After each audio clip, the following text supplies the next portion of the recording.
నమస్కారం. కార్తీక పురాణం 11వ రోజు పారాయణలోకి వచ్చాం. ఈరోజు కార్తీక శుద్ధ ఏకాదశి, మతత్రయ ఏకాదశి అని రాయబడి ఉంది మన క్యాలెండర్స్లో, పంచాంగంలో కూడా. అంటే అందరూ పాటించదగిన దినం అన్నమాట ఈరోజు. సర్వేషాం ఏకాదశి అని కూడా రాస్తారు. అయితే ఈ రోజున ఉపవాసం ఉండటం చాలా విశేషమైనదండి. అయితే హరిబోధిని ఏకాదశి అంటారు. ఈరోజు విష్ణుమూర్తిని నిద్రలేస్తారని చెప్తారు. అయితే ఈరోజు పారాయణలోకి వద్దాం. అత్రి అగస్త్య సంవాదం వింటున్నాం. అత్రి చెప్పారు, అత్రి మహర్షి చెప్తున్నారనమాట. అగస్త్య, సాధారణమైన దొమ్మిగా అంటే మనం పురంజేయుడి కథ చెప్పుకుంటాం కదా, పురంజేయుడి దగ్గర యుద్ధంలో ఏం జరిగిందో చెప్తున్నారు. చిన్న దొమ్మిగా కొట్లాటగా ప్రారంభమై ఆ సమరం ఒక మహాయుద్ధంగా పరిణమించింది. అస్త్రశస్త్రాలతో, పదునైన బాణాలతో, వాడి అయిన గుదియలతో, ఇనపకట్ల తాటికర్రలతో, ఖడ్గ పట్టిస ముసల శూల భల్లాతక తోమర కుంభ కుఠారాది ఆయుధాలతో ఘోరంగా యుద్ధం చేశారు. చేతికి దొరికిన ఆయుధం ఇది, అన్ని రకరకాలు. ఏ ఏ ఆయుధంలో ప్రావీణ్యత ఉందో వాళ్ళందరూ తమ తమ ప్రావీణ్యత అంతా చూపించారనమాట. తర్వాత ఈయన ఏం చేశాడు, సంకుల సమరంలో కాంభోజరాజు 300 బాణాలు ప్రయోగించి పురంజయుని గొడుగుని, జెండాని, రథాన్ని కూలగొట్టాడు. అనంతరం ఇంకొక 5 బాణాలతో గుర్రాలని కూల్చివేశాడు. మరికొన్ని బాణాలతో పురంజయుని కూడా గాయపరిచాడు. అందుకు కోపించిన పురంజయుడు బ్రహ్మాస్త్ర మంత్రంతో అభిమంత్రించిన పదునైన 10 బాణాలను కాంభోజరాజు మీద వేశారు. ఆ బాణాలు కాంభోజరాజు యొక్క కవచాన్ని చీల్చి గుండెల్లో దిగబడ్డాయి. రక్తం ధారాపాతంగా కారుతున్నటువంటి తన వక్ష కారుతుండగా తన వక్షంలో గుచ్చుకున్న బాణాలను పెరికివేసి, బాణాలు కాంభోజరాజు కవచాన్ని చీల్చి గుండెల్లో దిగబడ్డాయి. రక్తం ధారాపాతంగా కారుతుంటే తన వక్షంలో గుచ్చుకున్న బాణాలన్నీ లాగేసేట ఆయన, ఆ కాంభోజుడు లాగేసి, ఓ పురంజయ్య, నేను పర్ల సొమ్ముకి ఆశపడిన వాడిని కాదు, నువ్వు నాకు వేసిన బాణాలు నీకే పంపిస్తున్నానని తన వాటినే సంధించి పురంజయుడి మీదకి ప్రయోగించాడు. ఆ తిరిగొచ్చిన బ్రహ్మాస్త్ర అభిమంత్రీకరించబడిన బాణాలు పురంజయుడు సారథిని చంపేసే, ఆయన ధనుసుని ముక్కలు చేసే, పురంజయుడిని మరింతగా గాయపరిచాడు. ఎంత దెబ్బలు తగిలినాయో.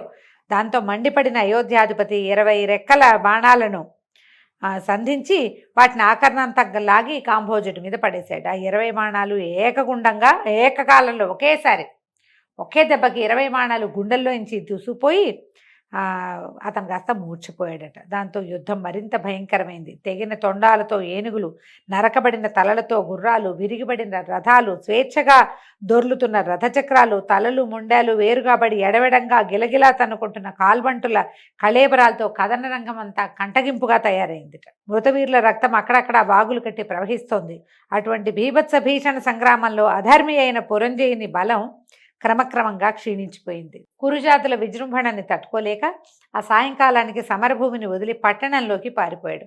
అంతఃపురం చేరి ఆనాటి శత్రువుల విజయానికి పడి దుఃఖిస్తున్న పురంజయుని చూసిన సుశీలుడు అనే పురోహితుడు, మహారాజా, శత్రువైన ఆ వీరసేనుని గెలవాలని కోరిక బలవత్తరంగా ఉంటే ఈ క్షణమే భక్తి ప్రపత్తులతో విష్ణుని సేవించటం ఒక్కటే మార్గము. ఇది కార్తీక పూర్ణిమ. కృత్తికా నక్షత్రయుక్తుడైన చంద్రుడు షోడశకళా శోభాయమానంగా ఉండే ఈ వేళ ఈ ఋతువులో లభించే అన్ని రకాల పూలను సేకరించి హరి ముందు మోకరించి పూజించు. విష్ణు సన్నిధిలో దీపాలు వెలిగించు. ఆయన ముందర గోవింద, నారాయణ ఇత్యాది నామాలతోటి, మేళ తాళాలతోటి ఎలుగెత్తిపాడు. ఆ పాటలతో పరవశుడైన హరి ముందు నర్తించు. నువ్వే పరవశుడవై నర్తించు. అలా చేసినట్లయితే ఆ విష్ణుమూర్తి అనుగ్రహం వల్ల నీకు మహావీరుడైన కుమారుడు కలుగుతాడు. కార్తీక మాసంలో తనను ఆరాధించే భక్తుల రక్షణార్థం 1000 అంచులతోటి శత్రుభయంకరమైన తన సుదర్శన చక్రాన్ని సహాయంగా పంపిస్తాడు హరి. ఈ కార్తీక పుణ్య మహిమని చెప్పటం ఎవ్వరి వల్ల కాదు. భూపతి, ఈనాటి నీ ఓటమికి కారణం సైన్య బలం లేకపోవటం కానీ, నీకు శరీర లేవాలని లేకపోవటమో కానీ, శౌర్యము ప్రతాపము తక్కువయ్యి మాత్రం కాదు, కేవలము అధర్మవర్తనే కారణం. మితిమీరిన అధర్మవర్తన వల్ల నీ ధర్మఫలము, తద్వారా దైవబలము తగ్గిపోవటమే నీ పరాజయానికి కారణం. కాబట్టి ఓ పురంజయ, శోకాన్ని వదిలి భక్తితో శ్రీహరిని సేవించు. కలత మాని కార్తీక వ్రతాన్ని ఆచరించు. ఈ కార్తీక వ్రతం వల్ల ఆయురారోగ్య, ఐశ్వర్య, సుఖ సంపత్, సౌభాగ్య సంతానాలు సంఘటిల్లి తీరుతాయి. నా మాటను విశ్వసించమని పురోహితుడు పరిపరి విధాలుగా ఈయనకి బోధించాడు. అయితే అత్రి మహర్షి ఇలా చెప్తున్నారు. ఆ విధంగా సుశీలుడు చేసిన బోధతోటి పురంజయుడు తక్షణమే స్నానించి విష్ణువాలయానికి వెళ్ళి వివిధ పల్లవ పుష్పాల దళాదిగా విష్ణువుని షోడశోపచారాలతోని అర్చించి ప్రదక్షిణా నమస్కారాలు సమర్పించి మేళతాళాలతో ఆయన కీర్తించి పారవస్యంతో నర్తించాడు. అంతేకాదు బంగారంతో విష్ణు ప్రతిమను చేయించి దానికి పూజలు చేశాడు. దీపమాలికలు సమర్పించి అర్చించాడు. రాత్రంతా విష్ణు సేవలో విలీనుడైన పురంజయుడు మరుసటి నాడు ఉదయమే అశేష సైన్య సమేతుడై పునః యుద్ధ రంగాన్ని చేరాడు. చచ్చిపోయిన వాళ్ళు చచ్చిపోగా ఇంకా బోల్డ్ సైన్యం ఉందట ఆయన కోటలో. మొత్తం గుంపందరిని తీసుకుని వెళ్ళాడనమాట. నగర సరిహద్దులు దాటుతూనే శత్రువులని సమరానికి ఆహ్వానిస్తూ భీషణమైన ధనుష్టంకారాన్ని చేశాడు. ఈ టంకారం చెవినబడిన కురుజాది కాంభోజ బలాలు పురంజయుడిని ఎదుర్కొన్నాయి. వజ్రాల వంటి కత్తులతోనూ పిడుగుల వంటి బాణాలతోనూ అమిత వేగవంతాలు ఆకాశానికి సైతము ఎగరగలిగినవి అయినటువంటి గుర్రాలతోనూ ఐరావతాల వంటివి ఏనుగులతోనూ అన్యోన్య జయకాంక్ష తత్పరులై ప్రాణాలకు తెగించి పోరాడే కాల్బలాలతోనూ క్రమక్రమంగా యుద్ధం దుర్నిరీక్షమానంగా పరిణమించింది. అసలు భయమేస్తోందట ఏ పక్కన చూసినా. గత రాత్రి పురంజయుడు చేసిన పూజలకు సంతుష్టుడైన గరుడగమనుడు అతనికి దైవబలాన్ని తోడు చేయటం వల్ల ఆనాటి యుద్ధంలో సర్వశత్రురాజుల యొక్క శక్తులన్నీ ఉడిగిపోయినాయి. కాంభోజుల గుర్రాలు, కురుజాదుల ఏనుగులు, వివిధ రాజుల రథబలాలు, వైరికూటం యొక్క పదాతి బలాలు దైవకృపాప్రాప్తుడైన పురంజయుని ముందు చిత్తుచిత్తుగా ఓడిపోయాయి. పురంజయుడి పరాక్రమానికి గుండె లవిసిపోయిన పగవారందరూ ప్రాణభీతితోటి రణరంగాన్ని వదిలి తమ తమ రాజ్యాలకు పరుగులు తీశారు. అంతటితో విష్ణువనుగ్రహం వల్ల విజయాన్ని పొందినవాడైన పురంజయుడు అయోధ్యానగర ప్రవేశం చేశాడు. విష్ణువు అనుకూలుడైతే శత్రువు మిత్రుడవుతాడు. విష్ణువు ప్రతికూలుడైతే మిత్రుడే శత్రువవుతాడు. దేనికైనా దైవ బలమే ప్రధానం. ఆ దైవ బలానికి ధర్మాచరణమే అత్యంత ముఖ్యం. అటువంటి ధర్మాచరణలో ప్రప్రథమమైన కార్తీక ధర్మానుష్ఠానంతో ఎవరైతే శ్రీహరిని సేవిస్తారో వారి సమస్త దుఃఖాలు కూడా చిటికల మీదే చిమిడిపోతాయి.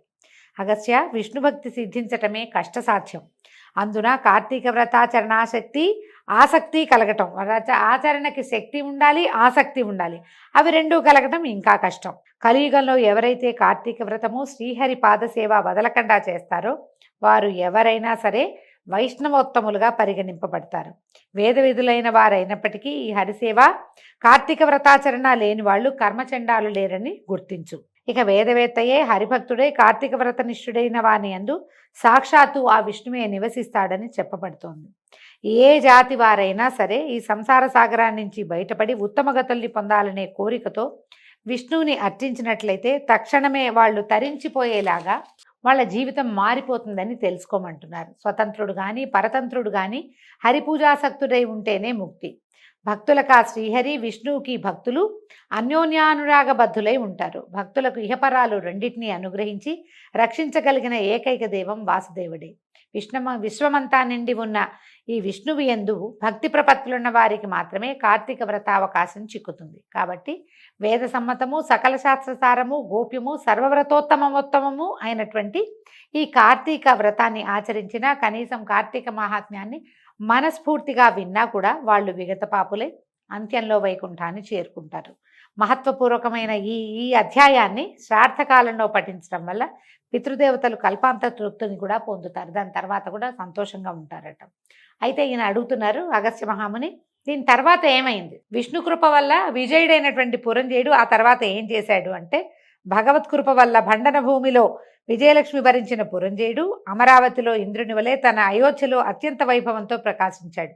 గతంలోని దుష్టభావాలన్నింటినీ, అధర్మాలన్నింటినీ విసర్జించి సత్య శౌచ పాలనం, నిత్య ధర్మాచరణ, దానశీలత, యజ్ఞయాగాది క్రతు నిర్వహణలు చేస్తూ ప్రతివర్ష ప్రయుక్త కార్తీక వ్రతాచరణం వల్ల విగత కల్మషుడై విశుద్ధుడై అరిషడ్వర్గాన్ని జయించి పరమ వైష్ణవుడై మనసాగాడు.